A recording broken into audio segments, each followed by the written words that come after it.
I don't think I mentioned it on this show last week, but I've had an AirPod Pro replacement experience now.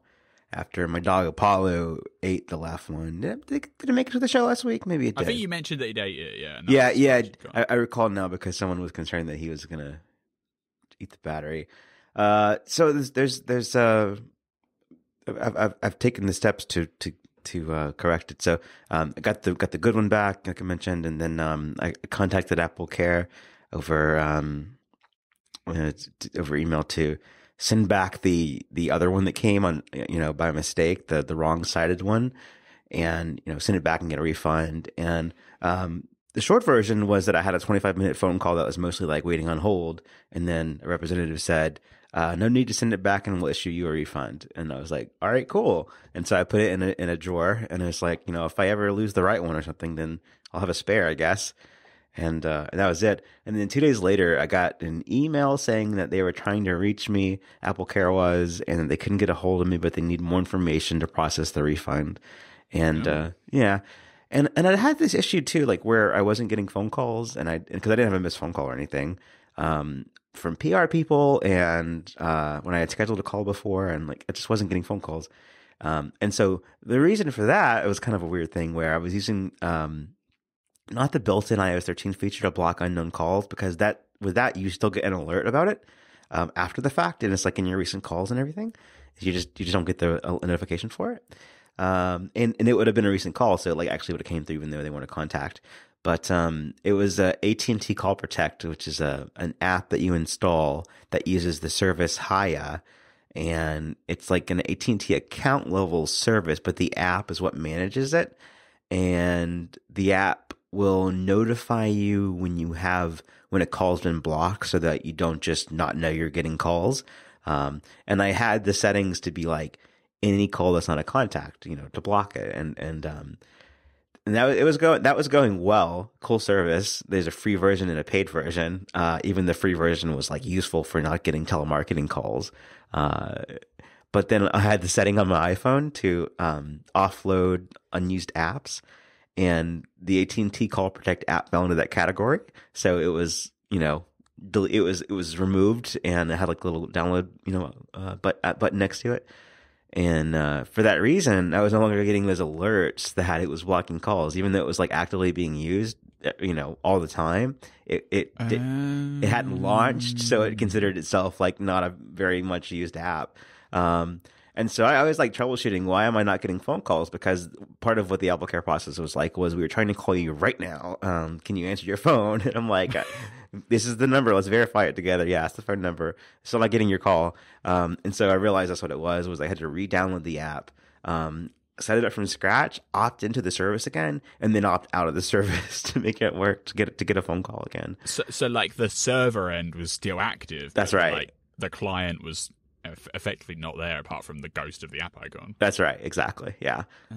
So that was that. And then like what they needed to say was, hey, our mistake. We might actually need that returned AirPod, which is okay with me. But they said, we don't know for sure. So we're going to call you back in 2 days and let you know. So the saga continues there. But aside from like, so they haven't called you back yet? No. Well, I talked on the phone for a while, but it was just to get to the point where we're not sure one way or the other. We think we need it back now, but we don't want you to send it to us if you don't have to. So we'll find out in 2 days. How is this so complicated? I don't know. I mean, I'm happy because I was proactive and like ordered the correct side on my own after the chat support messed it up a little bit and got me the wrong side.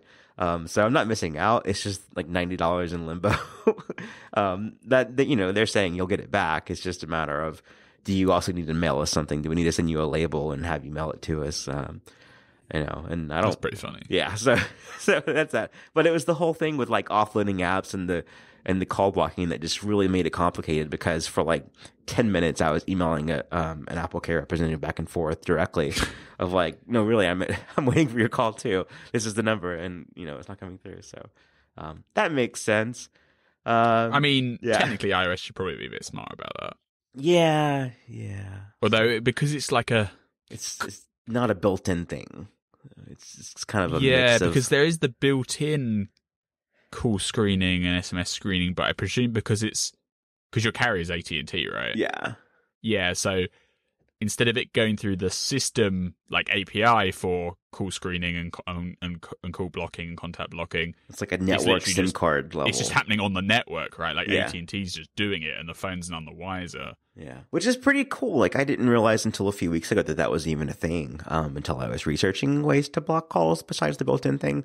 And it seems like most carriers have a version of that where, you got in iOS 12 or so, you got those extensions to block calls where an app like Nomo Robo and Haya, and there are some more that you can subscribe to directly, and then they do it. But I guess, through exposure, carriers make deals with those services, and so they do it on the carrier level, which is even cooler, and you manage it through the app. But if the app gets offloaded, then, it was really peaceful. It was like, if you ever work, and, you work online and you're, a computer, and you realize that you've had your email client turned off and you were really productive for like 2 hours, and you open your email client, it's like, oh, there's 50 emails I didn't know were coming in. It's kind of like that, but for phone calls. But just thinking off the top of my head, there's not a way for you to like tell the phone, don't ever offload this app. That's right. You can't pen an app per se or favorite one. And I can't imagine that app is really large in terms of storage. It's just like, yeah, it's weird it picked that one. I guess because it does it more based on like oldest open first, and because once you set it up once, then leave it, you don't open it again. Yeah, it does resolve the problem though of how on my daughter's Apple Watch, if her iPhone was dead, then the Apple Watch wasn't blocking calls with the iOS 13 feature. It was coming straight through to the watch. That's a different phone number than the watch or than the phone. So maybe would need to be just like contact AT&T and say, hey, include this number as well. Yeah, I'm not sure that they've got an interface for including that other phone number. But it sounds like, at least it's possible at a carrier level. So I'm learning a lot by my dog Apollo eating my left AirPod. Very insightful. Yeah, pinning is something that iOS kind of needs like system wide, really. Like, for lots of things, photos, music. Yeah, there's so many services now which are like, you download them, but then they can be lazily released as storage gets low and manage it automatically. But there are some things where you really want to stick, and in the iOS 13 beta season, when the buggy iCloud Drive, new iCloud implementation was around, pinning was one of the features. So if you had important documents or you had files that you really always wanted to have, you could, long press them and click pin, and they would never be deleted by the system. When iCloud Drive photo sharing got re-added in these latest iOS 13.4 betas, the pinning stuff is still missing in action, so that's still not there. But it's not just files. You have obviously the app situation that we just talked about, but music's one where music lets you have a minimum storage allowance, and then it will turn stuff to clouds as storage gets low. But you can't say, this particular album I always want you to save. It will just, as soon as it's only parameter is the storage amount. So you can't say, oh, I really love these songs, please never delete these. So pinning would be something that would be welcomed, in basically all of Apple's apps. That's right. And even in the Photos app, you can favorite photos and videos. And maybe that takes some priority, but in my experience on my iPhone, with having to have optimized storage turned on, I've been in a situation with low cellular network coverage, trying to play a video or load the full resolution photo from favorites to show to somebody, and it just wouldn't work. So it clearly wasn't prioritized to be local. Yeah, it probably plays like a small factor, but it's definitely. I think the photos just relies basically on the photos you opened the most recently. That's right. Yeah, that's about it. And then videos, it's very aggressive in offloading if you're doing the optimized storage mode. And there, obviously, we've talked about before how it would be nice if photos had a different mode that wasn't just optimize storage and keep everything, but like keep the last month of videos and pictures on my device and offload everything else. There's a lot of granularity there that iOS is a platform, and obviously that's a Mac thing as well, because iCloud Photos works the same on the Mac. All of the iCloud stuff needs to mature in ways like that, just so you have a bit more control, because the automatic stuff doesn't quite get it right every single time. Yeah, and maybe this like you mentioned, with iCloud Drive folder sharing, that they shipped it in beta, but then they pulled it before it was released, and it's still not back yet, even in beta. And so it's clearly a lot of work to get that right. But that maybe once they release that for iCloud Drive, then they can retool it for different services too. That it could, be that would get them part of the way there. It's a fun thing to think about.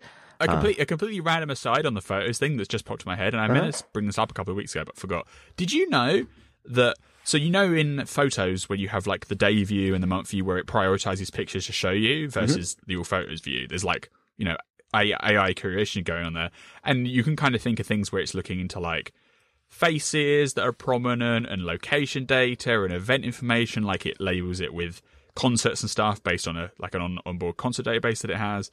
One of the things in the photos like white paper they have, it actually looks into the audio of your live photos. Oh, wow. And if it can hear like cheering or like babies like not crying but like laughing and stuff, it prioritizes it based on the audio as well. That's clever. That makes sense. Yeah, I did not realize it actually analyzed the audio, but that's what their white paper says. It says in addition to the visual stuff for live photos and I presume videos as well, we actually do audio analysis. So way to go, live photos. That's made possible by live photos, which was from the iPhone 6s in like 2015, I think, right? So now it's got a whole new level of utility.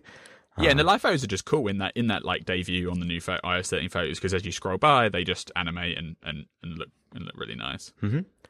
Yeah, let's jump into some news this week. There's a lot of cool stuff happening in just the last couple of days to talk about. First thing, kind of minor, but it's a change to app store review guidelines for apps. Mayo, you're a developer, so what's happening there as it relates to developers, and how will customers be affected?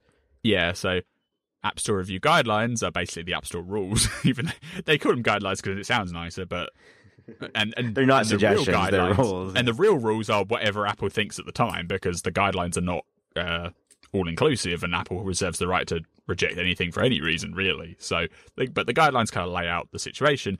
And one of the clauses that has been, controversial for a while is the clause about push notification marketing. And so, originally, this was worded such that using push notifications for marketing and advertising was always not allowed. That's what the guidelines said.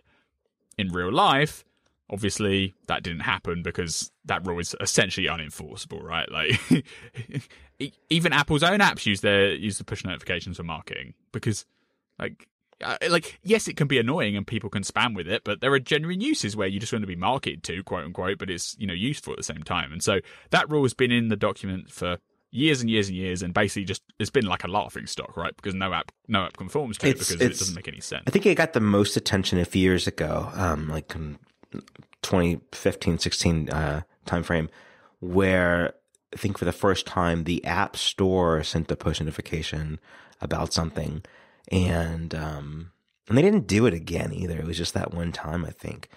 But everybody was screenshotting and sharing on Twitter the guideline that says you can't do this, and then it was like the App Store itself doing that. And like the big example that I can think of is of what's common that you see and what's frustrating as a user is that, like, say for example, Domino's Pizza, their app can say, do you want push notifications, yes or no? And you can say yes, so that maybe then you get notifications about when your order is out for delivery, when it's about to arrive. But they'll also use that same opt-in to let you know that they've got a coupon ready for you to use, and they want you to give them some business, and it's all the same system.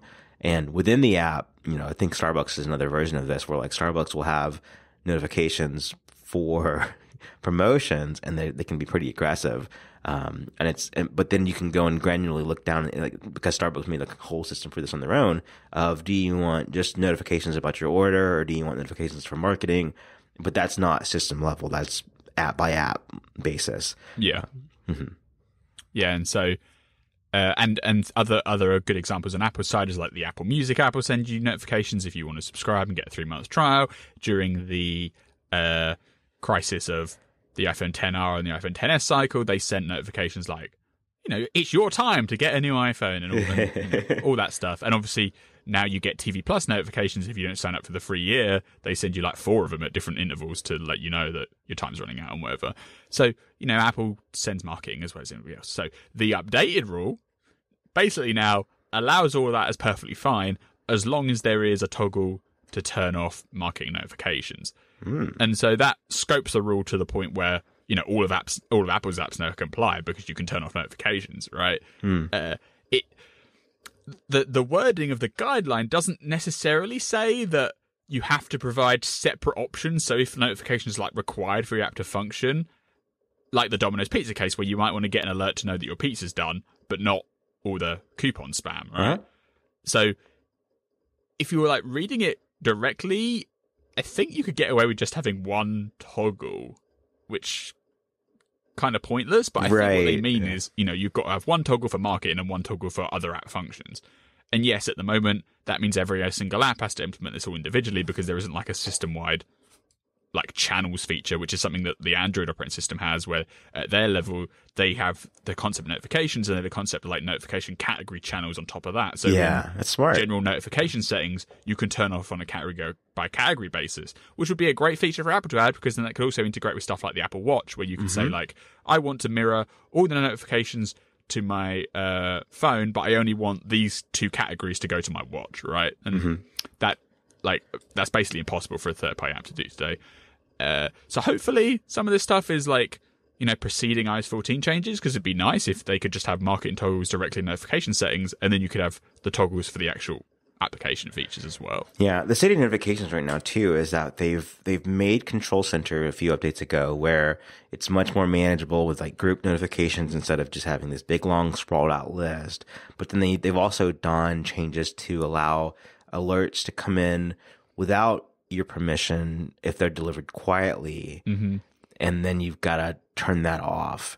And just having quiet notifications is a cool concept, because if they did take the Android route and allow notification channels, then you could say, I want something like a coupon to be delivered quietly so that it doesn't interrupt me, but it's still on my lock screen or notification center. But then I want to have the delivery update to be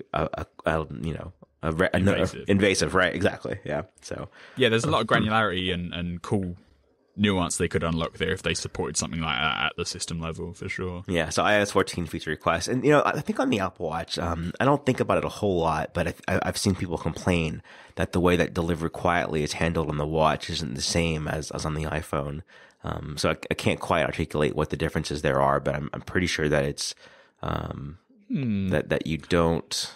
I guess the thing is because it wouldn't buzz your wrist, but as soon as you scroll down to notification center, it would be in there. Whereas if you on the iPhone, the notification center kind of like has like two modes, right? Where you open notification center and you see recent notifications, and then you scroll up and see them all. Whereas the watch doesn't really have that extra level. It just has that, you just slide down and you immediately see everything. Yeah. Does that make sense? Yeah.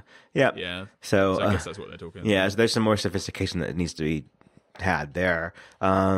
Is there anything else with some of these changes? And there's some stuff now where they're going to require apps to be made for iOS 13 as of the end of April, which is no surprise. They do this each year with versions, and they're kind of leaning on the fact that more than 3 out of 4, at least iPhones are now running that are in active use are running iOS 13.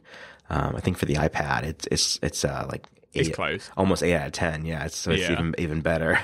But is there anything interesting in any other changes with what they've announced today? Yeah, so obviously they reminded people about the signing of Apple deadline, which is April 30th, 2020, and that's kind of that deadline is based on the revised rule set, right? Because originally during the summer, it was much more prescriptive that you had to have a sign with Apple button and it had to be the first button in the list and all that stuff. And so now they've kind of reeled it back a little bit. So you still have to offer the option, but it doesn't have to be the primary option. It can be like hidden, and they've rolled it back to, I think, is a fair degree, because we talked about this at the time on the show. Like, technically, yes, signing in with Apple is probably the best option that you'll have, but it's not really like, it's probably an overreach to like require it to be, the big button that everyone has to tap. Like, just you can't impose your own things on people just because under the excuse of like privacy and safety necessarily, right? Like, otherwise you could make that same argument about literally every service and lock everyone out. So I think it's fine where the current rule set is, and that comes into effect on April 30th. And then the other new change, the other big new change they have in the guidelines here is they updated the common app rejections list. So basically, this was the paragraph that included like, we will reject you if you submit a fart app and stuff before because we just have too many of them.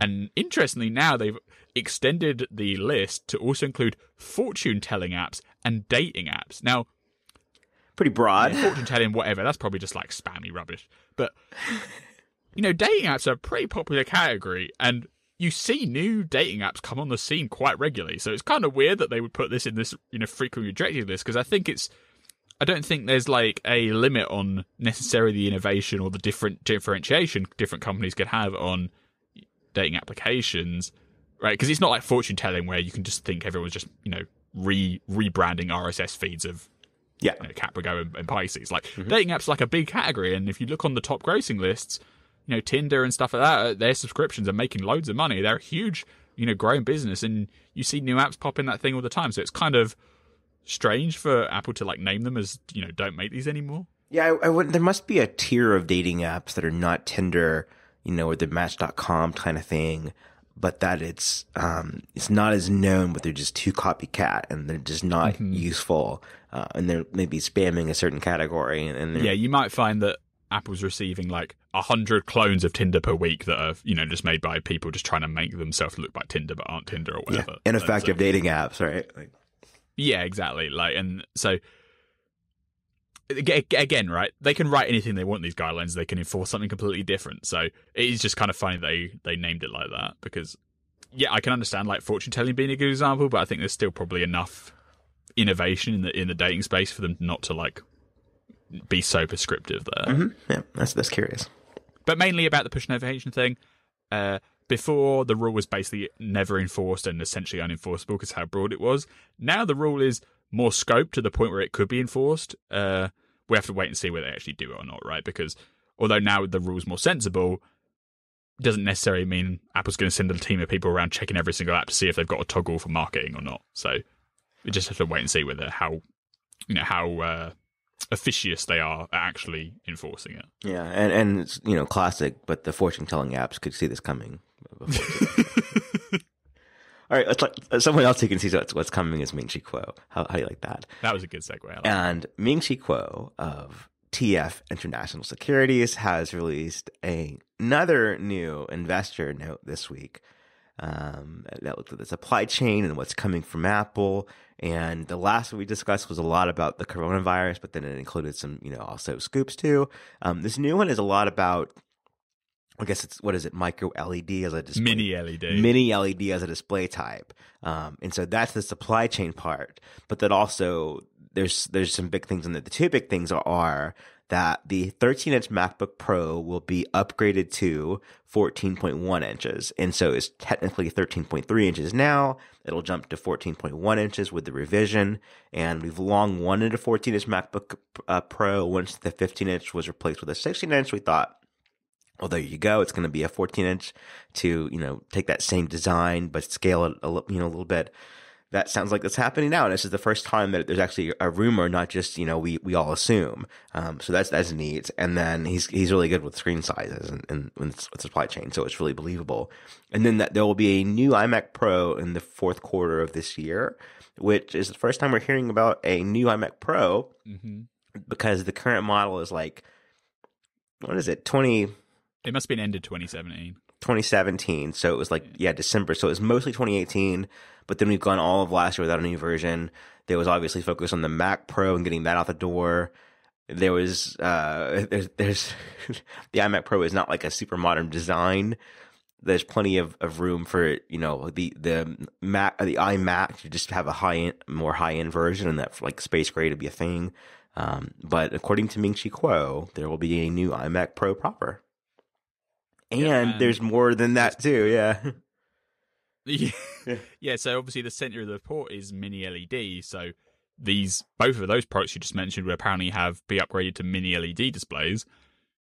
And you'd have also a 12.9-inch iPad Pro this year with mini LED, a 10.2-inch iPad this year with mini LED, a 16-inch MacBook Pro with mini LED, and a 7.9-inch iPad mini with mini LED. Now, the screen sizes of the iPads are all the same as what we've had before, but notably does not mention the 11-inch. And it's not the first time he's done this omission for 11-inch. Yeah. Yeah, he has definitely been less keen on the 11-inch roadmap in recent months for sure. So maybe the 11-inch is going away. I mean, Kuo's normally pretty specific, so he hasn't said Apple is no longer going to make a new 11-inch iPad Pro. He just hasn't mentioned it for a while. So there's definitely been times before where because one of the things he got wrong, or at least he was right for a long enough time, is he said he doesn't see any more iPad minis on the horizon, and this was around like 2015, and so he was kind of saying the iPad mini was dead around 2015, and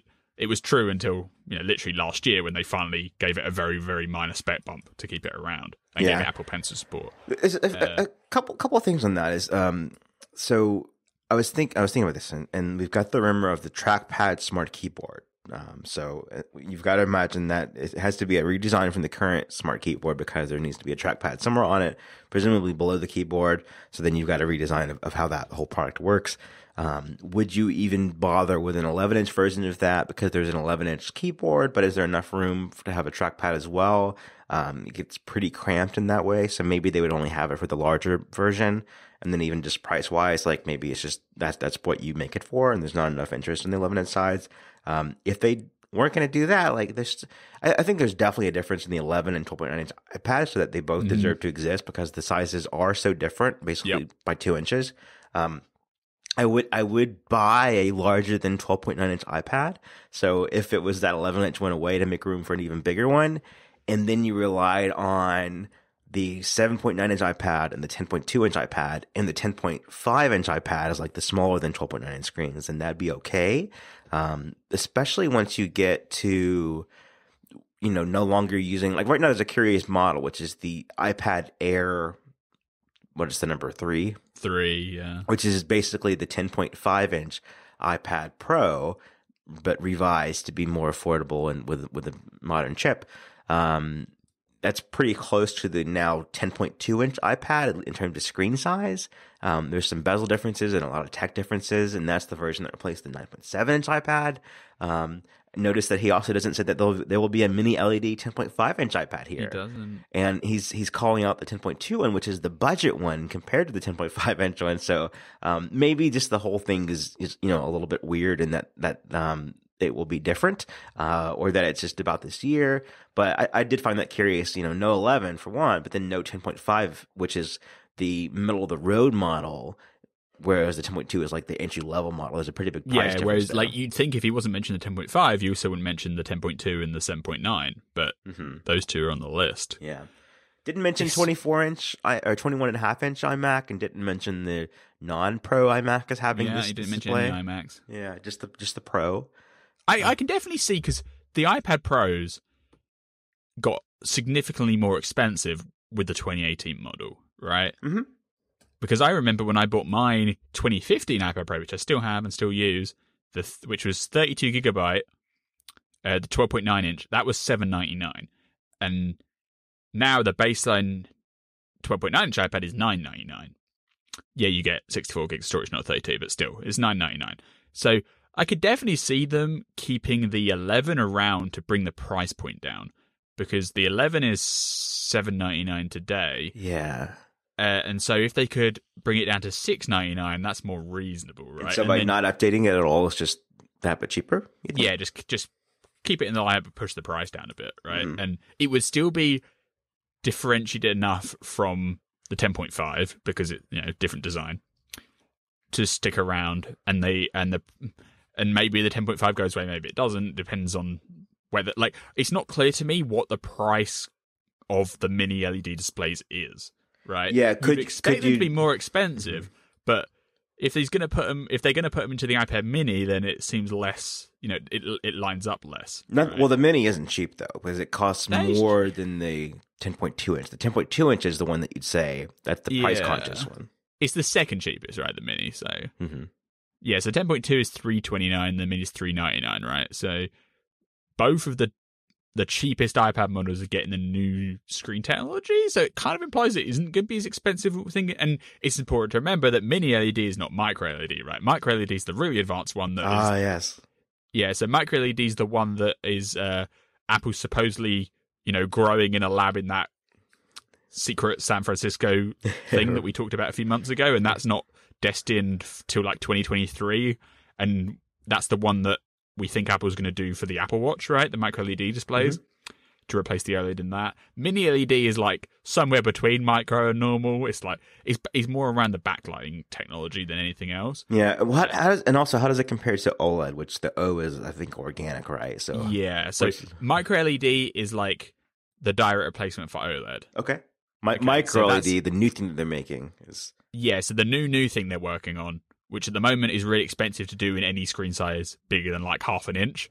And so that's why the first target would be the Apple Watch, because that's only 1.5 inches. So it's, it's within the current development stretch, right? For a couple of years away. The mini LED stuff and micro LED is where each individual pixel individually lights itself, which is what OLED does as well, right? Each individual OLED pixel is individually lit, which is why you get the great contrast ratios, because each individual pixel can turn itself on and off to be black or not. And that's what micro LED can do. Mini LED is kind of like what they have in the Pro Display XDR, where they kind of have like the dimming zones, right? So it's not every single pixel can turn itself on and off, but you've kind of got like however many divisible boxes of screen and backlight that can turn itself on and off. So it's a compromise in cost and quality, but it's better than just LED. Yeah, because you're basically going to get better contrast because you're getting contrast per region, right? Because LED is LED backlit LCD, so it's still LCD, and then and the current LCD backlights that we have today is just one big thing that can be on and off together, right? So you can't dim by zone, which is what they did in the Pro Display XDR, and what will Mini LED allow for as well. It's only micro LED and OLED where each individual pixel can turn itself on and off, which is where you're getting the true contrast difference. Yeah, much better, amazingly different contrast ratios, and you don't see, with LCD and then even LED backlit LCD.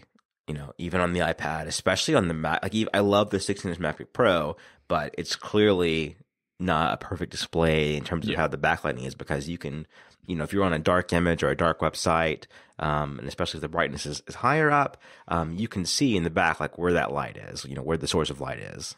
Yeah, and everyone wants to do micro, not OLED, because OLEDs have the burnout problem, micro LEDs won't. At least that's what they think when they can finally manufacture in big enough quantities. And micro LED has opportunities to be thinner and more power efficient and stuff. So that's why everyone's looking into micro LED to replace OLED. And then so basically, if you're looking at a pecking order, it would be LCD, LED backlit LCD, mini LED, OLED, micro LED, right? So micro LED is the best, but it's basically unfeasible to make at the moment. OLED is good, but it's still kind of expensive for bigger screens, which is why it's only currently in the phones, and it has the problems of, burn-in and weird off-angle color shift and stuff like that. We are sponsored this week by SaneBox, the easiest way to get your email under control and hit that magic inbox zero. If email is an overwhelming mess for you, like it is for so many people, SaneBox is the tool you need to use. SaneBox takes advantage of artificial intelligence to monitor your inbox, making sure you see important emails and aren't distracted by the rest. As messages hit your inbox, SaneBox does the triage. Important emails stay in your inbox and everything else is put into your Sane Later folder for you to peruse at your convenience. It makes it super easy to separate the email that you need to immediately pay attention to and what stuff you can get to later on your own terms. Even better, you don't need to use a special app or any kind of weird plugin to use the SaneBox service. One of the best features of SaneBox is the black hole. Do you have annoying senders who email you day in and day out and you just don't want them to? Maybe it's a brand that refuses to stop messaging you, no matter how many times you click that unsubscribe button. Well, just drag messages to the Sane black hole folder and you'll never have to hear from that sender again. Done. On the other hand, let's say you've sent a message to someone and you need to keep tabs if they've replied or not. The same reminders feature will watch to see if they reply on your behalf, and if they don't by a date that you specify, it alerts you so that you can be aware that they are dragging their feet and lets you naturally follow up with them. SameBox works with every single email server or service that has ever been created. There's nothing to learn and nothing to install. See it for yourself by visiting samebox.com/9to5Mac, where you can get a 2-week free trial and a $25 credit. That's samebox.com/9to5Macs.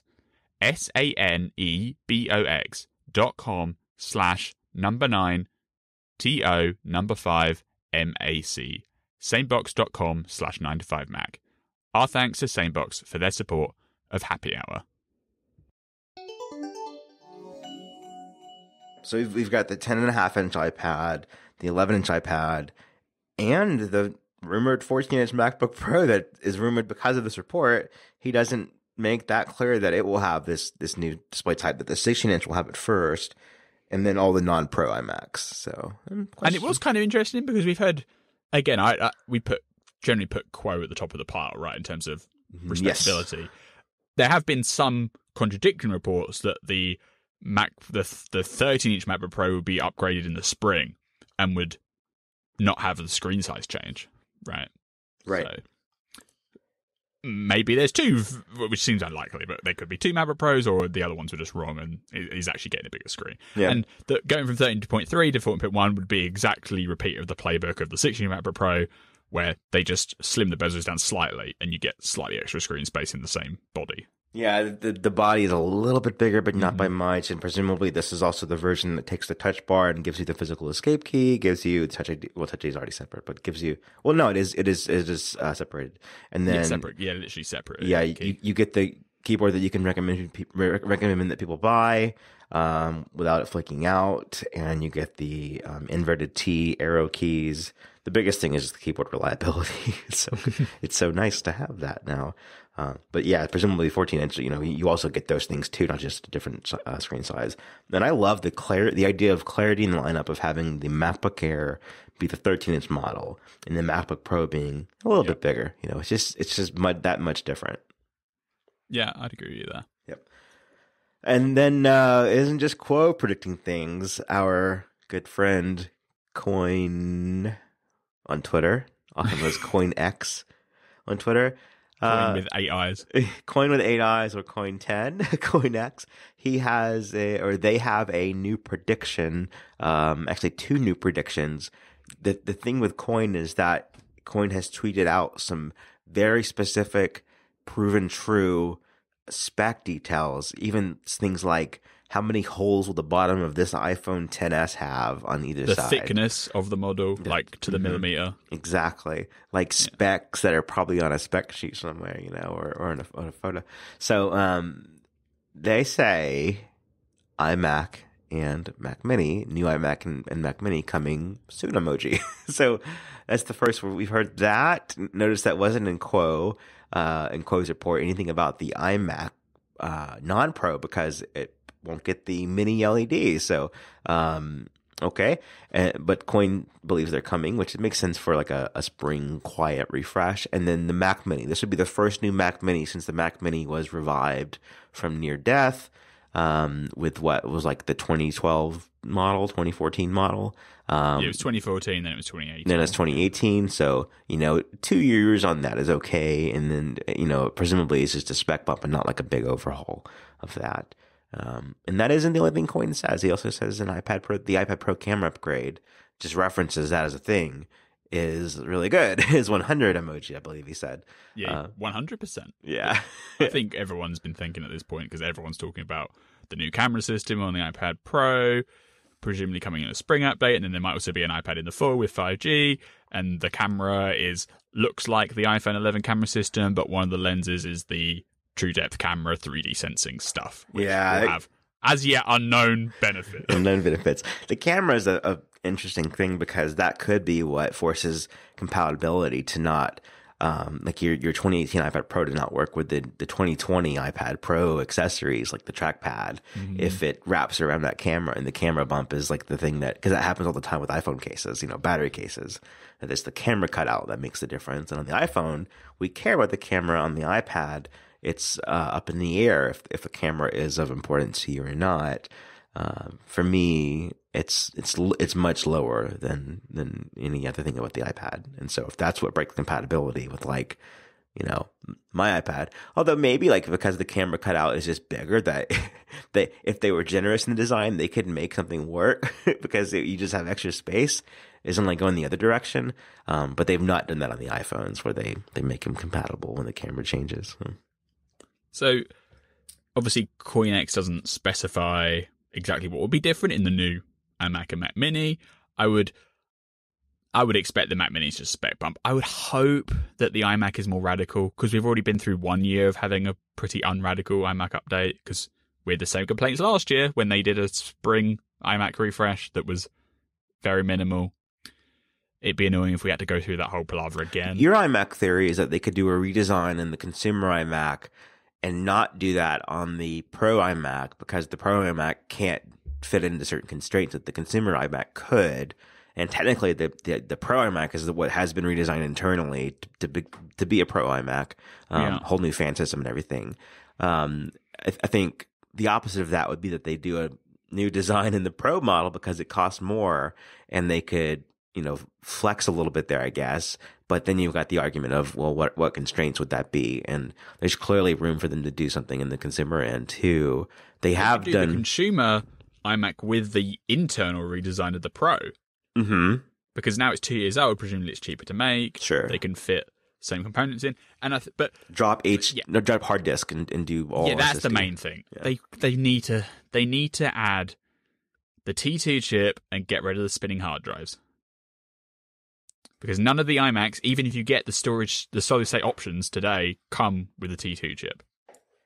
Yep. And what's the LG 4K display? It went from 21.5 inches to 24? 23. 23? Yeah. And they made the resolution worse. Worse, yeah. It's not technically right now, I guess, unless you sit further back. I sure hope they don't use that panel. So, that's what I was going to say. Is I wonder if that's what happens to the consumer iMac. That it's the same thing. Yeah, I mean, that'd be, if they can go to 23 inches and boost the resolution up to keep the PPI the same, that'd be fine. But don't do what they did with the ultrafines. Apple, I hope Apple knows that the model to follow is not what LG does. Yeah. What if? I mean, they're the display supplier, right? So they're cutting the panel. Yeah. But. So iMac, I 100% believe it is time for them to do a design update. The chin is annoying. The bezels are pretty thick.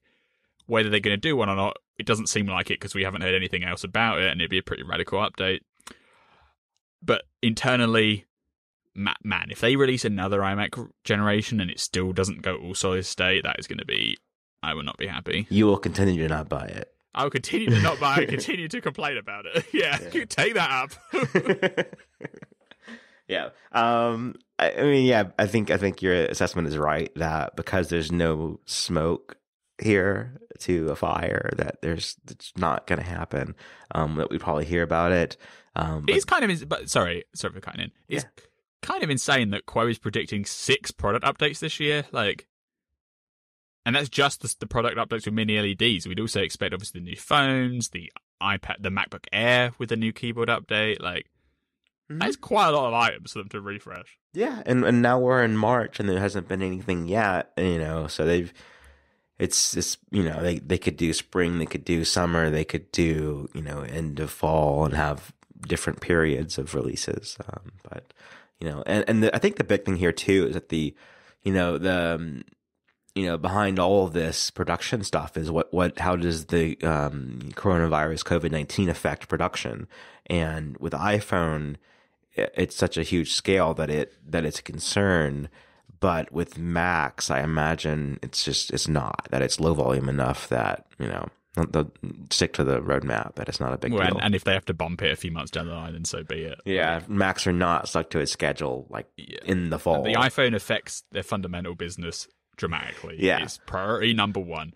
you can imagine when all this coronavirus stuff going on, all the people in China working at Foxconn and all the other factories, it's like, how do we make sure the iPhone's on track? Like the 14.1 inch MacBook Pro, whatever. If we have to push it to September, then there we go, right? Yeah.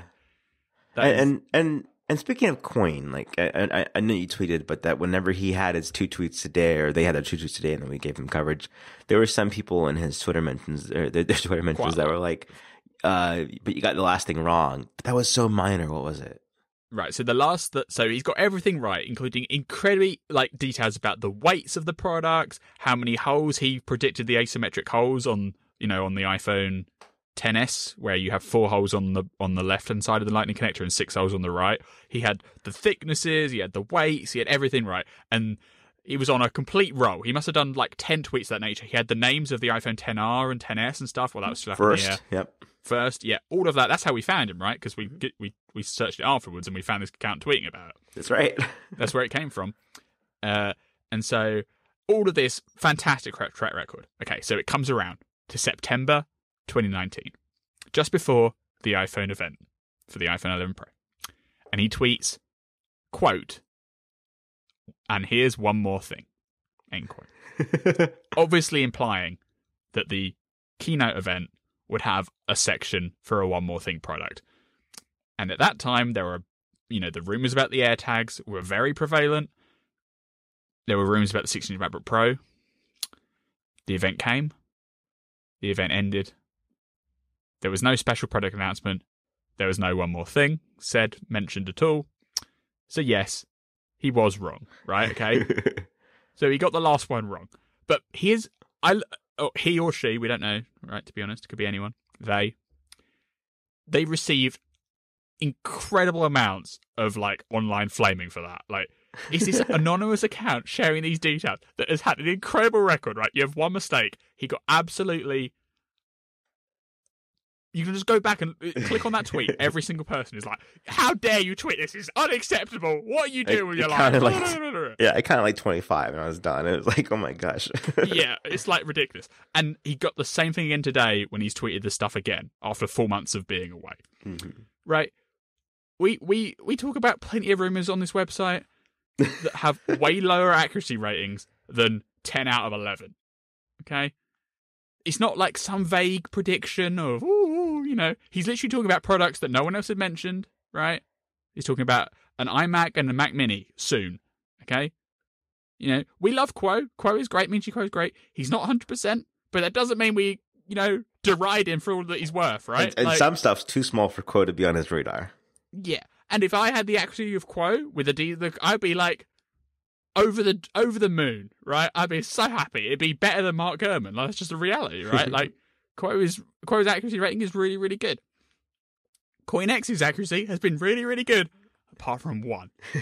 And people are like, "How dare you do this to me? I don't trust you ever again." Come on, there's some random Apple employee risking his career to tweet this stuff, and you can't even give him a pass on one thing. Give the person a break. Yeah, I on Twitter I invited CoinX on the podcast, and so CoinX, if you're listening, I will protect your voice. You can completely destroy your anonymity. I will protect your voice. Yeah, I mean, what's interesting about the Coin Twitter account too is that clearly, so we know what Kuo does. Kuo is a supply chain analyst. Kuo has sources in manufacturing, and so you literally see what's happening, and you make the assessment, and you let your investor clients know this is what's going on. This is where to invest your money. Mark Gurman has sources within Apple who talk about what they're working on. That's his reporting style. Coin seems to have something to do with maybe marketing of the website. I don't know, but there's things that are so specific that they must be in spec sheets or marketing material or the or in product design itself. Could be in product design itself, and then usually timed pretty late. So that's what makes me think website, marketing stuff. Once you're preparing all that stuff, because as we've seen in previous cycles, the iPhone stuff goes online before it's ready before the event.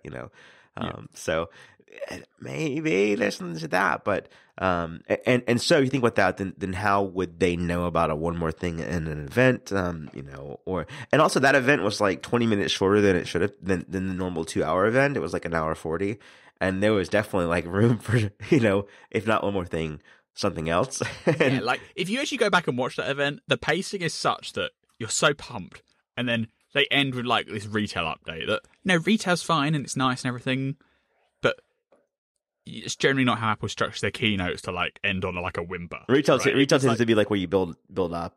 Yeah, or you have some. skip It was perfectly built up to have some surprise at the end, and it didn't have it, which heavily suggests that it got cut out. So maybe somehow, however, CoinX saw the original script, it did have the one more thing reference in it, and it got dropped at the last minute. But right. Yeah, which is not surprising. Like that happens. So we are still fans of both Kuo and Coin, and they CoinX is much more than a coin flip on reliability. Yes, it's not 50-50. If he went the whole year and he didn't tweet something good again, fine. Then you can like ignore him. Or whatever, Coin got canned or Coin got scared. Yeah, like one thing that has some seeds of truth in it, even if it didn't happen. Like, chill out. Yep. So, all right. And speaking of the coronavirus a moment ago with COVID-19, there's a great attention this week on whether or not Apple will hold the Worldwide Developer Conference in June in San Jose at all, because many conferences that have been announced have been canceled, or that would have been announced have been announced to be canceled before they were ever announced. There's one exception of a mass gathering in Austin, South by Southwest Festival, which is multi-week event. They still insist on having South by Southwest because the city's idea is that people will still come even if they cancel it, which maybe, but I think that there are a lot of people who won't. And my theory is that they're waiting to be forced to cancel it by some higher power than the city so that they can request, lost revenue later on. Insurance reasons. Exactly, yeah. But for WWDC, there's not that concern for Apple. A $1,600 ticket is money, but it's not their business. They don't have a concern about a city's revenue like Austin does because they went from San Francisco to San Jose. The deposit on the building is not going to worry them. That's right. And the more we think about it, the less essential having an in-person keynote is, because a very small percentage of people involved get to be at the keynote and be at the conference for that week. It's such an exorbitant amount of money to attend, not because of just this $1,600 fee, but time from work and traveling there from around the country or around really the world. Expensive. Exactly. So hotels are the biggest cost. So it's a luxury to attend WWDC. So to not have one for a year is not the end of the world in terms of developer reach. And then Apple is the technology company. They have the technology to hold a virtual conference if they wanted to, or to give out the same information in some other way, which wouldn't change how a lot of people interact with WWDC to begin with. Yeah, like the big thing that kind of like triggered me into thinking, WWDC's not going to happen this year is that Google I/O got cancelled, and that's basically the exact same thing, only like 3 weeks before, right? 5,000 people coming to a Google conference in San Francisco, and it happens in like the middle of May, and WWDC's the first or second week of June, right? So if Google I/O is getting cancelled, I highly doubt Apple's going to risk putting on WWDC. Yeah, when Facebook you don't want to be the company that like makes the coronavirus spread over Silicon Valley, right? Do you know what I mean? Like That's the right. PR alone is like terrible. Plus you have the health concerns and the risks, and you have all your employees there who have very important jobs to do over the rest of the summer, like getting all the operating systems ready for September, all of this stuff, right? It just seems an incredible, like... It's high risk, low reward. Yeah, exactly. Like, the community puts WWDC on this pedestal because, frankly, a lot of the community that's podcast is privileged enough to be able to go, right? And they have their own events, and they get to, meet with all their friends, and you have all the press, the private press briefings and stuff, right? Like, but when you think about it at a more macro level, WWDC hosts 5,000 people, right? There are, 15, 20 million registered Apple developers. Most developers working on Apple apps for Apple platforms do not attend WWDC. I have never attended WWDC, not because I don't want to, just because it's so expensive and it's a massive journey for me to come from Britain. and I'd have to like, not do my regular job for a week or more, and outlay incredible amounts of money to sort it out. And I'm also an Apple developer, and I develop apps every single year on the latest releases, on the latest OSs, on all the betas just fine without attending in person. You can do it. Yes, it kind of is not quite as nice that you can't have the labs where you have nice little hands-on and one-to-one chats with framework engineers, but you can get by. Apple already puts every single session on video. Most of them are live streamed last year. I'm sure they'll do even more live streaming this year. And if you look further into history, Apple has done this thing called Tech Talks, which are basically mini one-day conferences in like 20 different countries at random times in the year. They did one for when iOS 7 came out, so that was 2013. They had WWDC in June, and then in like November, they held Tech Talks, which were, one day lessons, one day things, seminars, whatever you want to call them, in London, in China, in Italy, in America, in Canada, like 20 different countries. It's like WWDC, but worldwide. Yeah, and it'd just be like a one-day thing where they only talked about how to optimize your app to be flat and not skeuomorphic, how to design your apps, how to take advantage of new APIs. And then they did the same thing again in 2016.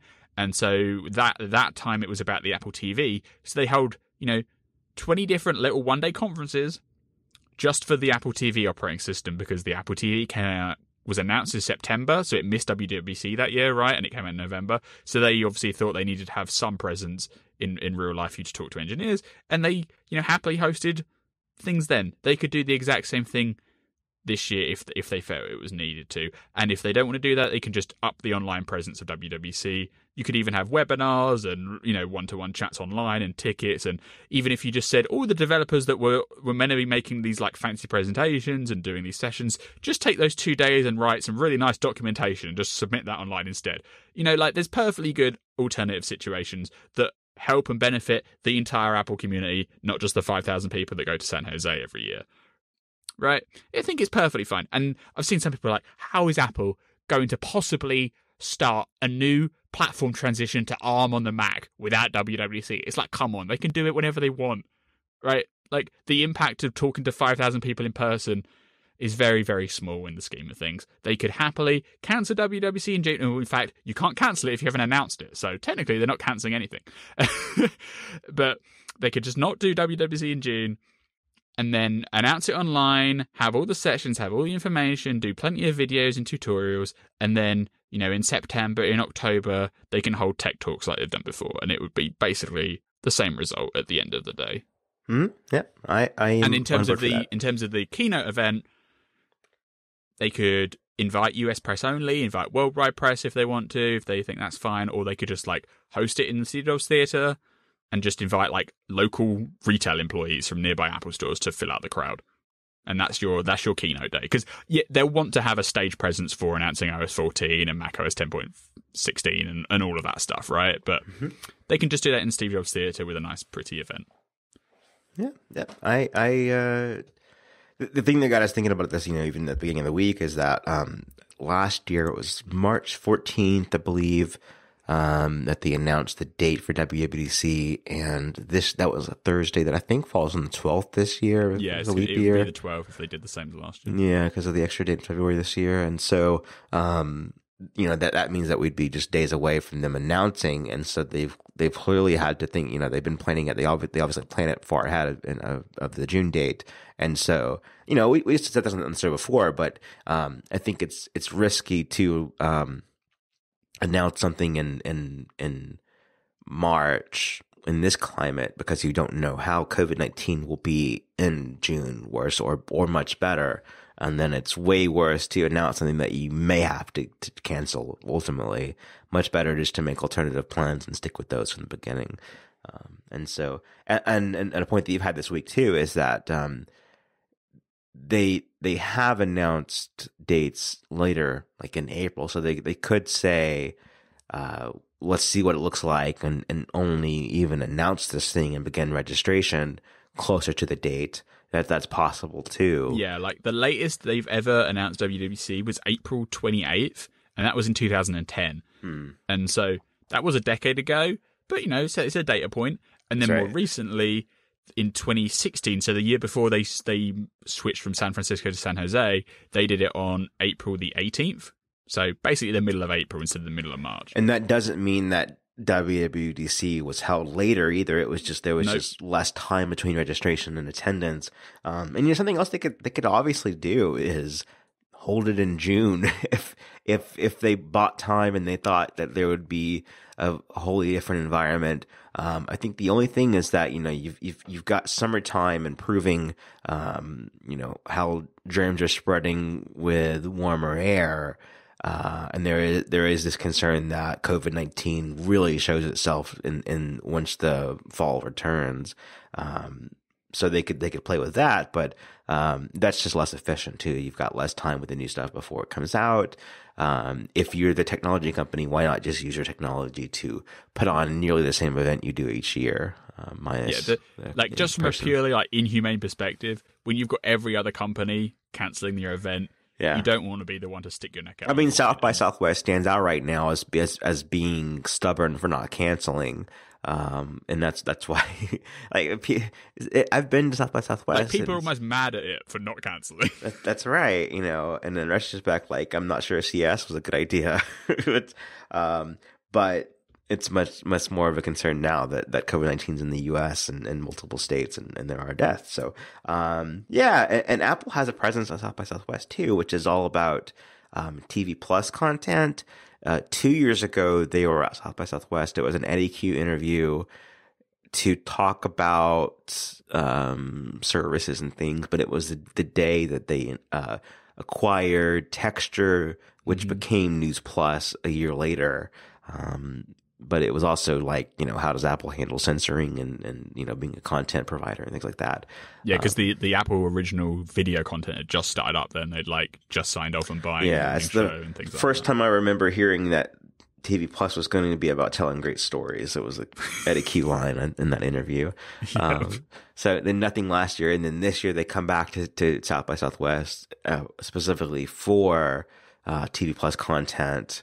Just because it's a film festival as much as it is anything else, and so they're screening Home, which is their documentary on fancy houses. My favorite, the Beastie Boys story, and Central Park, which is the animated musical comedy thing. Yeah, so that's what they announced they were going to show. Yeah, and so in doing my due diligence as a member of the press, I have asked Apple if they're still going to participate in South by Southwest, even if it's not canceled, because so many other participants have pulled out despite the festival still being held. And they definitely replied to you, didn't they? And in sticking to tradition, with hit or miss responses, this has been a miss. So I'm still, We'll see who gets back to me first, Coin or Apple's PR department. But but that's just for TV Plus stuff, so it's not a huge deal. Okay, so late on Wednesday night, Apple told Variety that they were no longer participating in the South by Southwest Festival, which means the premieres of their Apple TV Plus shows are not going ahead. They haven't released more information about whether they are doing alternative premieres or anything like that at this time. But that is the situation. Apple is out South by Southwest, and we're still waiting for the WWDC news. Back to the show. Speaking of TV Plus, there's some stuff that's happening anyway this month with TV Plus besides private premieres. So The Banker had its public debut in Memphis, Tennessee this week in, I believe, a Civil Rights Museum, which is a really cool venue to show the film. And not terribly far from where I live, maybe about 8 hours. So that's neat. And it has this Friday, right, is the theatrical release of The Banker in what do they say, select markets, limited theaters. It's really sparse in terms of where you can go in the U.S. to watch The Banker. There's a total 4 theater chains in America. Yeah, most of which have 2 theaters or at most 10 theaters. So there's a couple of dozen theaters that are going to show it. And this is just so that they can be eligible for awards. They're doing an honest effort of debuting it in theaters, but it's not your traditional theatrical release where you can just go to your movie theater and watch the movie. Most won't carry it. I think they're working up to that. Some of their forthcoming films, I believe the current plan is to do a proper theatrical release, countrywide at least. But The Banker is not it. Yeah, Banker is not it. And it will debut on Apple TV Plus on the 20th. So what is that, 2 weeks later? Yes. So that's when people can actually watch it. And then, and so that's this Friday for the theatrical release. If you're in, I guess, some major markets, you're finding more markets that have more chains that are showing the movie. And still nothing near me. And I'll be doing some traveling. So like maybe I'll end up near it, but it doesn't look promising. It does seem to be mostly in like the Hollywood area. Yeah. They've got Hollywood and they've got Miami. Maybe New York, but so it's in different markets. I saw Michigan was one that you'd found. So I'm gonna try to seek it out before the 20th just to see the Apple TV Plus movie in theaters, but I'm not gonna fly across the country to see it, especially when it'll be on video in 2 weeks. And then Amazing Stories will be out this Friday. Is that right? Correct. And that's the new series on TV Plus that is produced by Steven Spielberg. It was I think it was the very first show that they revealed at the March event I attended last year. Yeah, because they did the lights and then Spielberg was in the center of the stage. Mm-hmm. And obviously behind the scenes there was some production turmoils on that one, which is why because we saw reports where it was meant to be part of the launch in November, but they switched over showrunners and there were a bit of to and fro in there. And the original series order was reported to be 10 episodes, and what they're releasing on Friday is only 5, and they haven't mentioned the other 5. So, you can see some of the backhand ramifications playing out in the real world, and they're obviously just a bit late, right? And they'll probably follow up with 5 more stories later in the year or something. Mm-hmm. But yeah, it should be cool. I like sci-fi stuff. So yeah, and there were some early reviews that came out this week and disappeared. Yeah, it's a bit weird. There were like positive 2 reviews from these like random websites. It wasn't like big sites like Variety and Hollywood Reporter and stuff. It was weird like comic book websites that posted scathing reviews of the first episode because apparently Apple only screened them the first episode, and then they deleted the post. So I'm not really sure what's going on there. I hope Apple has actually screened more episodes, because they had the same problem with the morning show and a lot of their other shows at launch, is that they only released like 2 or 3 of the episodes and they weren't as good, and then critics ended up liking it down the road when they saw the whole season, but by then the reviews had already been written and the reputation was already scarred. So especially with like an anthology series like Amazing Stories, where every episode literally is completely different, it seems pretty dumb to me that if you'd only give 1 episode to look at when there's 5 episodes in total and they're all completely separate and they're all coming out on the same day. So it doesn't really make sense from an embargo perspective either, but hopefully that's not the case. Mm-hmm. Yeah. So Friday, you get to check out Amazing Stories. This is one, I watched the original set of shows because it was so easy just to watch everything on TV Plus in the beginning. I've been less keen to do that on some middle shows. This is one that just interests me, and just from the trailer and the way it looks entertaining. So hopefully it's good. At least visually it looks neat. So I'll watch it, when there's time. Yeah. So and we'll see how that goes.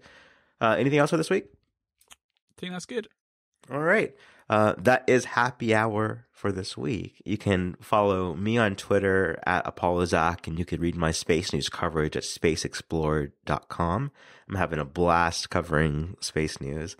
This Friday I'll be attending my second ever rocket launch, which is the first one I went to in December was a SpaceX rocket launch.